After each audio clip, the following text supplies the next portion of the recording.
सूरदास लिखते हैं कि हरि पालने में झूल रहे हैं। कबहू पलक हरि मूंद लेते हैं, कबहू अधर फरकावे, सोवत जान मौन भय वह रही, करी करी सैन बतावे यशोदा।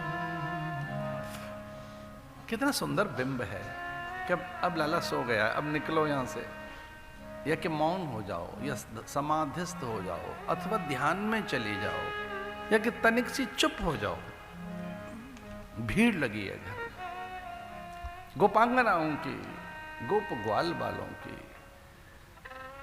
कोई उन्हें स्नान कराना चाहता है, कोई गोपांगना कहती है कि मैं जल गर्म कर देती हूँ, एक कहती है मैं स्नान करा दूंगी, दूसरी कहती है कि मैं चंदन लगाऊंगी, तीसरी कहती है हम सुंदर अगरखा पीतांबरकारी कमरिया पहना देंगे, चौथी कहती है काजल हम लगा देंगे, पांचवी कहती है डिठौना नजर न लगे तेरे काना को काला टीका हम लगा देंगे, एक कहती है मयूर पंख हम रख देंगे, चौथी कहती है अब ये सज धज के तैयार हो गया, लाओ इसे हम खिला लेते हैं, झुला लेते हैं, हलरा लेते हैं, दुलरा लेते हैं।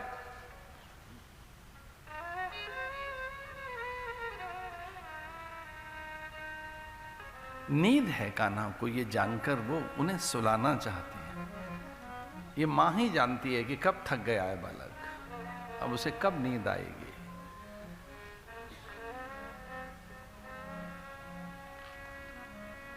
अभी वो लेटे ही हैं कि महादेव का आगमन, और उनका व्रत है कि जीवन में कोई विष हम देवताओं तक नहीं पहुंचने देंगे। पूतना विष लेकर आइए, पूतनाइति पूतना, अगर इसको संस्कृत भाषा में समझें, नयति नयति पूत नयति, नहीं है जो पवित्र, जिसकी दृष्टि स्वभाव वही है पूतना, जो नहीं है पवित्र।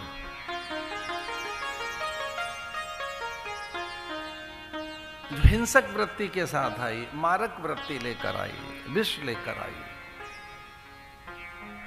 कभी कभी कुछ लोग जहर तो नहीं लाते, पर उनकी बातों में विष होता है, उनके स्वभाव में द्वेष होता है, उनकी वाणी में क्रोध होता है। और क्रोध भी विष तो है ही, विजातीय भाव है, मारक है, दाहक है, हिंसक है। जो क्रोध होता है वो हिंसक होता है।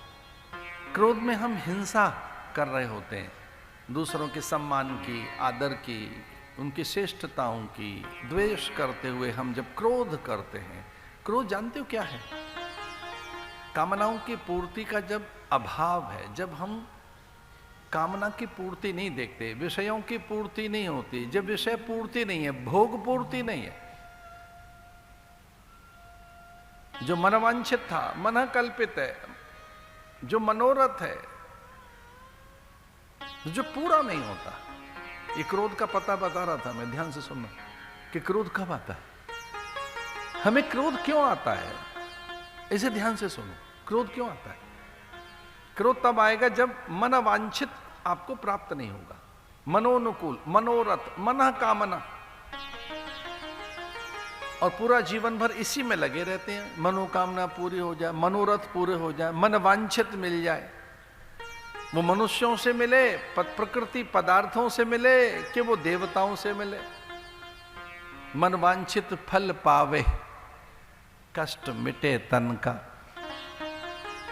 एक तो कष्ट न रहे, मन वांछित पदार्थ मिले, मनोकामना पूरी हो। और मनोकामना क्या, थोड़ा धन मिल जाए, मान मिले, सम्मान मिले, सुख मिले, संपदा मिले। और हाँ, ये तो सब आ गया, इसे भोगेगा कौन? हम तो भोग नहीं पाएंगे, तो बेटा भी मिल जाए एक, वाह। आपके कूड़े कचरे को साफ करने वाला एक और चाहिए। मैंने आपसे तो समझ ले, एक बेटा और हो जाए, बेटी ना बेटा हो जाए, पुत्र भी हो जाए। है, अब इसे संभाले कौन, इसका रक्षण कौन करे, इसका संवर्धन कौन करे, इसकी वृद्धि कौन करे, इसे कौन सहेज के रखे? तो पुत्र भी हो, पुत्री भी हो। अब ये तो हो नहीं पाएगा तो चार दीवारियां हो, उससे काम चल नहीं रहा है तो प्रहरी हो, रक्षक हो, उसके बाद भी नहीं है तो तिजोरी में रखा जाए, वो भी नहीं हो रहा है तो बाहर भेजा जाए, रखना है संभाल के। क्या मन वांछित, ये मन वांछित है क्या? धन माने मन वांछित है, खूब मन वांछित धन मान संपदा। जब ये नहीं मिलता, जब इसका रक्षण नहीं हो पाता, जब इसकी पूर्ति नहीं होती, तब क्रोध आता है।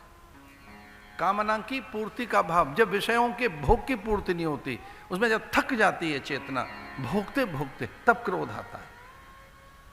तो इसका अर्थ क्या हुआ कि जब आप असफल हो गए तब क्रोध आता है। जब संभल नहीं पाए, नियंत्रण नहीं कर पाए, जब आप सजग नहीं थे, विवेकी नहीं थे, तब क्रोध आता है। तो क्रोध का अर्थ है कि आपकी असफलता में क्रोध आता है, आपकी विफलता में क्रोध आया। तो क्रोध विफलता का परिणाम है, असफलता का परिणाम है, अविवेक का परिणाम है। अविवेक माने अविचार, अनभ्यास का परिणाम है कि आपका ठीक अभ्यास नहीं है, आपके पास ठीक समझ नहीं है। तो अपनी असफलता में क्रोध आता है और दूसरों को दोष दे रहे हैं कि साहब ये हमें गुस्सा दिलवाते हैं। आता तो आपको है, वो दिलवा रहे हैं, निकाला तो आपने। वो प्रोवोक करते हैं हमको, उकसाते हैं हमको। उन्होंने उकसाया तो उन्होंने तो बस केवल एक दिया सलाई लगाई, भड़क उठे आप जल उठे, आप उबल बैठे। और जब आप उबल रहे हैं और जल उबल रहा होता है तो कैसे करें? जल उबल रहा होता है तो थोड़े छींटे डाल दो और देखिए जल शांत हो जाएगा। विवेक की छींटे, कुछ विवेक विचार अगर अंदर चला गया तो उबाल शांत हो जाता है।